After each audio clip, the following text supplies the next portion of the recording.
بلوچستان میں بھارتی خفیہ ایجنسی را TTP اور BLA کا نیٹ ورک بے نقاب ہو گیا۔ بلوچستان میں اہم کارروائی کے دوران 2 اہم کمانڈر گرفتار کر لیے گئے۔ کمانڈر نصر اللہ عرف مولوی منصور TTP کی شورا اور دفاعی کمیشن کا رکن تھا۔ وزیر داخلہ بلوچستان ضیاء الحق نے بتایا کہ تمام شورش کے پیچھے بھارت اور افغانستان ہے۔ حقوق کے نام پر بلوچستان کے نوجوانوں کو ورغلایا جا رہا ہے۔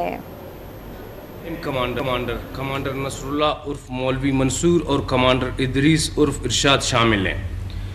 کمانڈر نصر اللہ شورا کا رکن ہے اور دفاعی کمیشن کا ممبر بھی رہا ہے۔ ہمیں کسی شک کی گنجائش نہیں رہنی چاہیے، عالمی دنیا کو کسی شک کی گنجائش نہیں رہنی چاہیے کہ اس تمام شورش کے پیچھے ایک انٹرنیشنل ٹیررسٹ ملک انڈیا کا ہاتھ ہے۔ پاکستان میں تو 20 سال سے یہ افغانستان میں بیٹھ کر صرف پیسے کا استعمال کر کے ہمارا ایک ہمسایہ ملک جو ان دہشت گردوں کو اپنی زمین میں پناہ دیتا ہے اور مالی مدد اس کو ملتی ہے، وہاں سے اتنے بڑے بارڈر کو میں سمجھتا ہوں بارہا ان کے ایجنٹوں کو، ان کے کارندوں کو پکڑنا ایک ہماری بڑی کامیابی۔